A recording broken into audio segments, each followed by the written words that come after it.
हुशार मित्र आहेत रे तुझे. त्यांनी पकडलं आम्हाला एकदम ऍक्टर्स म्हणून. हा কিন্তু এরা কি করে জানবে যে আমরা অ্যাক্টিং করছি? कुछ ओवर एक्टिंग करी के शू है? अरे बास आता. तुम्ही काय ह्यांच्या वयाचे आहात का? किती ताणताय? हे सगळे मिळून तुमची खेचतायत आता. काही थांब ना. मी तुम्हाला सांगते, आम्हीच साहिलचे आई वडील आहोत, खरेखुरे आई वडील. काय ग मनीषा, तू अजून सुद्धा आहे तशीच आहेस अगदी. हिला बघ आता, हिला लँग्वेज पण समजत नाहीये तरी सुद्धा परफेक्ट कॅच केलं ना तिने. हा काय गरज होती लगेच खरं सांगायची? जर असं तू हे सगळं सांभाळून घेतलं असतं तर मस्त खेचली असती त्या सगळ्यांची. खूप मजा येत होती खरं तर. क्या है भाविश भाई, मेरे से नहीं हो पाया, आप तो कुछ करना चाहिए. अरे थोड़ा सा सेंस ऑफ ह्यूमर, थोड़ी हंसी मजाक सिखाना चाहिए उसको. अरे पण मने तो आवी ज मनीषा पसंद जो. अरे और मनीषा कभी भी झूठू नहीं बोली पाती. ते बस बस बस, हे भूक वगैरे ते सगळं ठीक आहे बाई, पण हे काय काय चाललंय जर कळेल बाई. डोक्याचं ना दही झालंय बघ. सॉरी, भाषेसाठी सॉरी, पण भाई हे काहीच कळत नाहीये.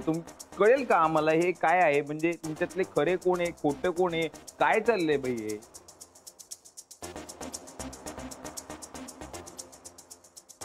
बापरे, म्हणजे आता तुम्हाला पूर्ण स्टोरी ऐकायची आहे का? हा भाई, मोठं महाशब्द कोड आहे, सोडवलं तर मिक्सर देईन. आपको कौन लगता है?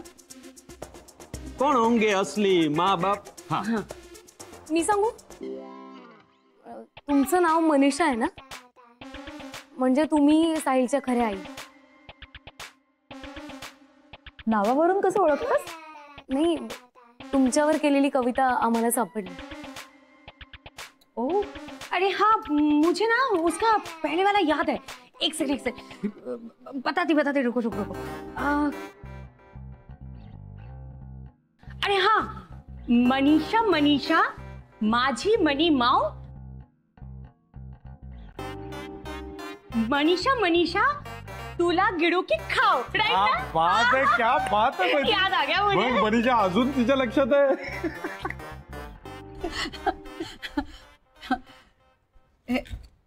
पण तुम्हाला सगळ्यांना असं वाटत असेल की ही एक सलग कविता आहे. तशी सलग नाही आहे ही कविता. प्रत्येक 4 ओळींच्या मागे कुठला तरी प्रसंग घडला होता. आणि आता मैत्रिणीने जे म्हणजे ज्या 4 ओळी ऐकवल्या त्याच्यात तो मनीमो मला नाही म्हणालाय. ऍक्च्युली मी एक मांजर उचलून आणलं होतं रस्त्यावरून आणि मला ते पाळायचं होतं, पण आई तिला प्राण्यांच्या हॉस्पिटलमध्ये जाऊन सोडून आली. मग मी खूप रागावलो आणि मग ती कविता केली. म्हणजे मला राग आला की मी चित्र काढते, तसं तुला राग आला की तू कविता करतोस? हो, म्हणजे तो खूप लहान असल्यापासून कविता करतो आणि खूप छान कविता करतो. खरं तर त्याच्यामध्ये हे गुण आलेत मनीषाचे.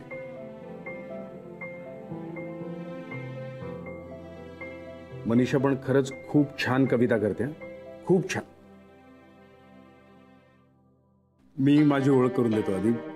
मी शिरीष प्रधान, साहिलचा ओरिजिनल बाप आणि मनीषाचा पहिला नवरा.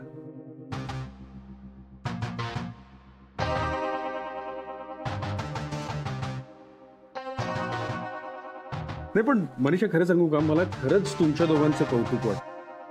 कसं काय तुम्ही राग आलेला असताना अशा कविता वगैरे करू शकता किंवा तासन तास बसून एखादं पुस्तक वाचू शकता. कमाल आहे बाबा, खरंच कमाल आहे.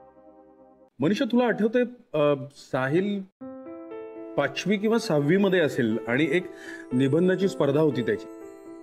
पहिलं बक्षीस मिळालं होतं त्याला त्याच्या निबंधासाठी. आई वडिलांवरती निबंध लिहायचा होता आणि त्या निबंधात आमच्या दोघांवरती इतकी छान कविता केली होती त्यांनी. ती कविता ऐकून इतके ढसाढसा रडलो होतो आम्ही. आणि त्याच्यानंतर आम्ही दोघं रडलो ते आम्ही दोघं वेगळे झालो तेव्हा. आई प्लीज, इमोशनल ड्रामा नको ना आता प्लीज. नाही रे, कौतुकानेच सांगते मी. आणि त्याच दरम्यान आमच्या दोघांच्यात खूप भांडणं सुरू झाली होती. खूप भांडायचो आम्ही. आणि कारणही तसंच होतं खरं तर. मी प्रचंड वर्कोहोलिक, ध्येय आणि ॲम्बिशन, त्याच्या मागे पळायचो. खूप काही करायचं असायचं मला, वेळच नसायचा. आणि माझ्या अगदी विरुद्ध होती मनीषा.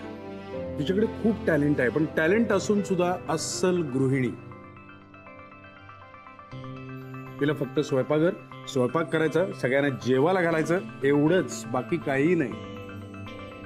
मी तिला नेहमी सांगायचो, अगं इतक्या छान कविता करतेस तू, त्या सगळ्या आपण एकत्र करूया आणि पब्लिश करूया. पण नाही म्हणजे नाही. तिचं नेहमी मला हेच सांगणं असायचं की त्या कविता मी माझ्या स्वतःसाठी करतेय. खरंच होतं पण ते. શિરીષભાઈ, તમારું અધૂરું કામ મેં પૂરું કરી દીધું છે. मैं पब्लिशर को मनीषा की सगली पोएम दे दी है और अगले महीने वो सब पोएम पब्लिश करने वाले हैं. क्या बात है भावेश भाई, वाह क्या बात है डैडी, वाह वाह.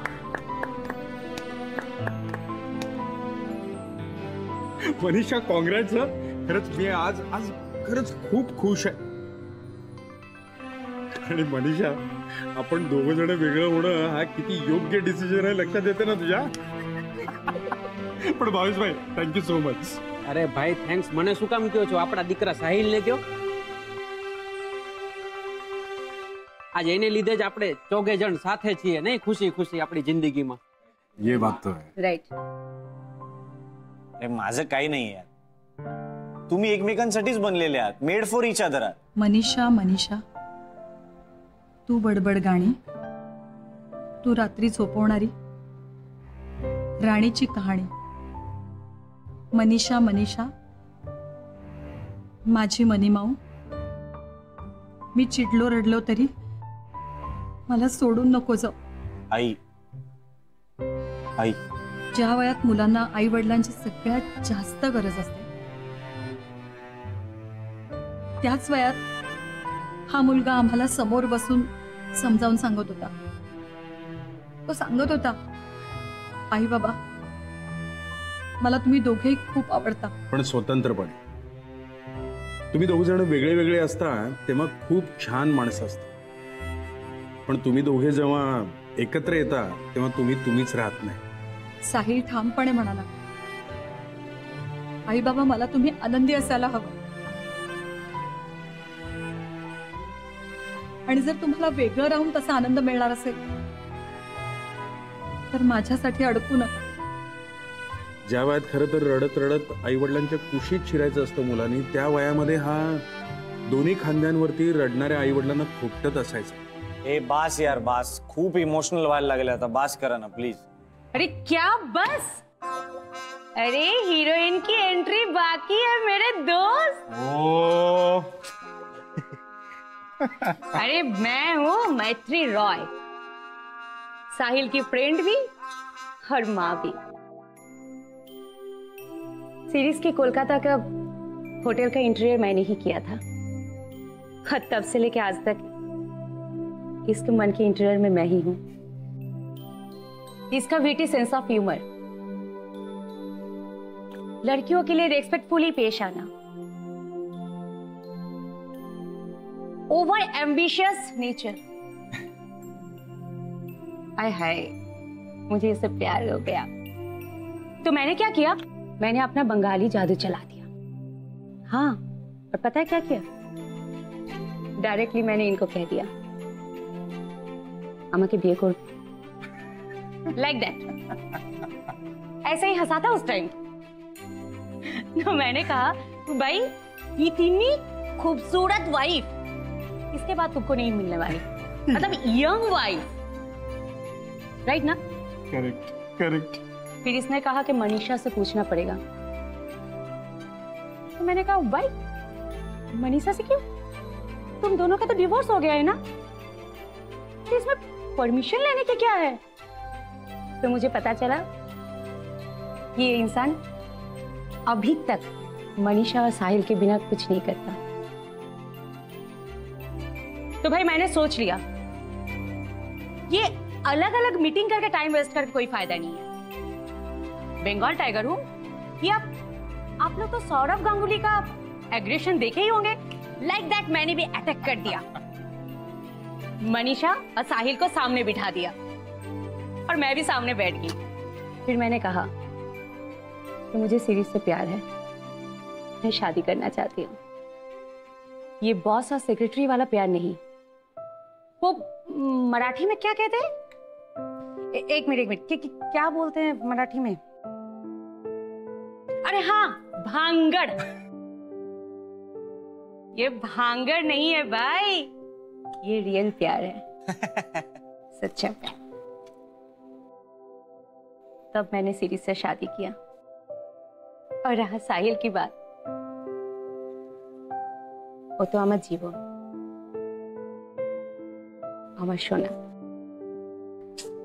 मी हिला पहिल्यांदा भेटलो ना तेव्हा मला म्हणाली काळजी नको करू साहिल, सावत्राईचा जाच नाही करणार मी, छान प्रेमाने वागेन तुझ्याशी, आपण मस्त मजा करू, मी तुला टागोर वाचायला देईन, रवींद्र संगीत ऐकवीन, बेंगॉली मिठाया देईन।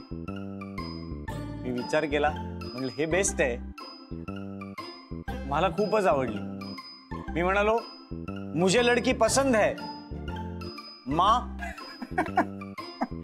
और पता है सबसे मजेदार बात है कि हम दोनों का शादी का शॉपिंग मनीषा और शाहिल ने ही किया है। और जिस दुकान में इसने शॉपिंग की ना वो मेरी ही दुकान थी, वो पटेल एंड सन्स साड़ी की दुकान। और मेरी जिंदगी में मनीषा ऐसी पहली औरत मैंने देखी है जो एक भी मिनट बार्गेन नहीं किया और फटाफट पूरा शॉपिंग करके निकल गई। ऐसी सुपर फास्ट औरत मेरे जिंदगी में पहली बार देखी हो, और देखते ही देखते मुझे उससे लव जाला है। तुम्ही मनीषा प्रपोज कैसे किया बताओ? थांबा थांबा मीच सांगतो। यांच्या दुकानात माझा नंबर होता,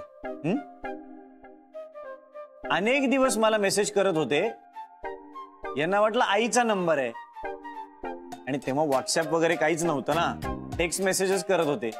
मी सुद्धा या बाजूने यांच्याबरोबर चॅटिंग करत होतो। थोड्या दिवसांनी मला लक्षात आलं की माणूस खरंच जेन्युइन आहे, खूप चांगला आहे मनाने। मग आईला समजवायचा प्रयत्न केला, म्हणालो की तू बघ भेट तरी यांना एकदा। आई ऐकायलाच तयार नव्हती। फिर ये तीन लोग मेरी दुकान पे आए, मैत्री, शिरीष और साहिल। फिर क्या था, वो लोग ने हमको इतना सपोर्ट किया कि मैंने मेरा शेयर बाजार का पूरा धंधा छोड़ के ये मनीषा नाम के शेयर में मेरा पूरा प्यार इन्वेस्टमेंट कर दिया है। क्या वापस इन्वेस्टमेंट चालू।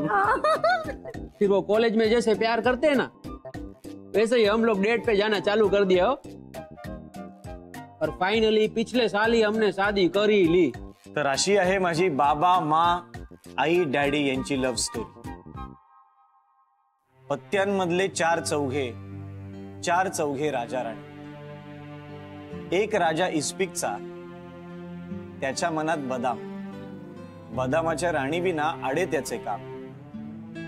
एक किलवरची राणी, हसू तिच्या गाली, चौकट मोडून चौकट राजा सवेती निघाली। जोड यांना नाही तरी तोड यांना नाही, विलग जरी हे सलग तरी, काडीमोड यांना नाही। यांच्या खेळा वाचून माझी अपुरी कहाणी। पत्त्यांमधले चार चौघे राजा राणी। म्हणून मी माझं नाव फक्त साहिल एवढंच लावतो। एक तर साहिल किंवा मग साहिल प्रधान ओक रॉय पटेल।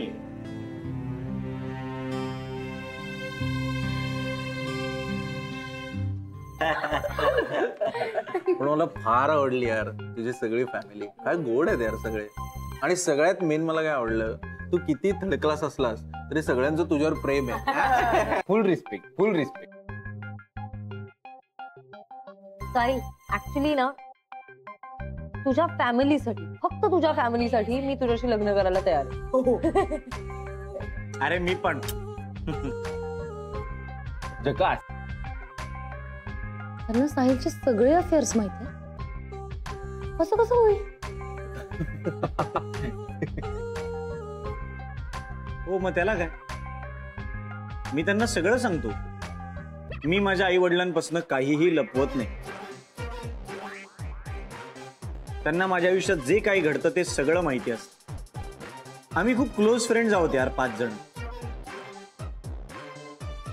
आपला कसा 6 जणांचा ग्रुप आहे, तसा आमचा तो 5 जणांचा ग्रुप.